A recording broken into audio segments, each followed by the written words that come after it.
శ్రీమాత్రే నమః. లక్ష్మీదేవి ఒక ఇంటిలో నుంచి అలిగి వెళ్ళిపోతూ తన యజమానితో ఇలా అన్నది. "చూడు, నేను నీ ఇంటిలో నుంచి వెళ్ళిపోతున్నాను. నీకు ఒక వరాన్ని ఇస్తాను. ఏం కావాలో కోరుకో. నేను మాత్రం నీ ఇంటిలో నుంచి వెళ్ళిపోతాను" అని చెప్పి లక్ష్మీదేవి చెప్పింది. వెంటనే ఆ ఇంటి యజమాని, "అమ్మా! నీవు వెళ్ళిపోతూ ఉంటే నిన్ను ఆపేటువంటి శక్తి నాకు లేదు. అలాగే నీవు వెళ్ళిపోయినటువంటి తరువాత దరిద్ర దేవత ఇంటిలోనికొస్తుంది. ఆమెను ఆపేటువంటి శక్తి అంతకన్నా లేదు. కాబట్టి మాకు ఒక వరాన్ని ఇవ్వు తల్లి. నీవు ఎళ్ళిపోయినటువంటి తరువాత కూడా మా ఇంట్లో మా కుటుంబ సభ్యులంతా కూడా కలహాలు లేకుండా కలిసిమెలిసి జీవించేటట్లుగా వరాన్ని ఇవ్వు" అని చెప్పి ఆ ఇంటి యజమాని లక్ష్మీదేవిని ప్రార్థించాడు. వెంటనే లక్ష్మీదేవి తథాస్తు అని చెప్పి వరాన్ని ఇచ్చి వెళ్ళిపోయింది. లక్ష్మీదేవి వెళ్ళిపోయిన తదనంతరం దరిద్ర దేవత ఇంటిలోనికి వచ్చింది. ఆ దరిద్ర దేవత ఇంటిలో ఉన్నది.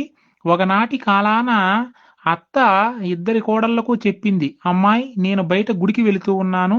చక్కగా ఆ సాంబారు చేసి సాంబారులో ఉప్పు వేయండి" అని చెప్పి ఇద్దరు కోడళ్ళకు చెప్పింది. అలాగే అత్తయ్య అన్నారు. ఆ అత్తగారు వెళ్ళిపోయింది. ఇద్దరు కోడళ్ళు వంట చేశారు. ఒక కోడలకు తెలియకుండా ఒక కోడలు ఇద్దరూ కూడా సాంబారులో ఉప్పు వేశారు. అప్పటికే ఉప్పు బాగా ఎక్కువైపోయింది. ఈ అత్త తిరిగి వచ్చి అసలు ఈ కోడళ్ళు సరిగా ఉప్పు అంతా వేశారో లేదో అని చెప్పి ఈ అత్తగారు కూడా ఒకసారి ఉప్పు వేసింది. ఆ కూరలో బాగా ఉప్పు ఎక్కువైపోయింది. ఆ భోజనాన్ని మొట్టమొదట ఇంటి యజమానికి వడ్డించారు. ఆయన తిని చూశాడు. కూరలో బాగా ఉప్పు ఎక్కువగా ఉన్నది. ఓహ్!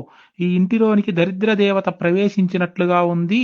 కలహాలు వస్తాయి. జాగ్రత్తగా ఉండాలి అని చెప్పి అంత ఉప్పు ఎక్కువగా ఉన్నా కూడా ఎవ్వరినీ ఏమీ అనకుండా అలా ప్రశాంతంగా భోంచేసి వెళ్ళిపోయాడు ఆ ఇంటి యజమాని. ఆ తర్వాత కొంత సమయానికి ఆ యజమాని కొడుకు వచ్చాడు. ఆ యజమాని కొడుకు కూడా భోజనం పెట్టారు.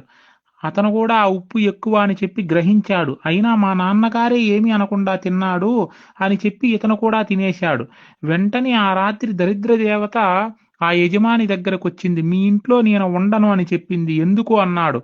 "మీరు ఉప్పు ఎక్కువైనటువంటి కూర తిని కూడా ఎవ్వరూ గొడవ పడలేదు కాబట్టి నేను వెళ్ళిపోతున్నాను" అని చెప్పి వెళ్ళిపోయింది. "అటువంటి ఇంట్లో నేను ఉండలేను" అని చెప్పి. వెంటనే మరలా తిరిగి లక్ష్మీదేవి ఆ ఇంట్లోనికి వచ్చింది. అంటే దీన్ని బట్టి ఏమర్థమైందండి?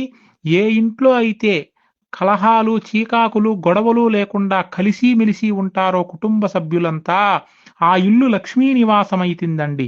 అది ఈ కథను బట్టి మనకు తెలిసినటువంటి విషయం.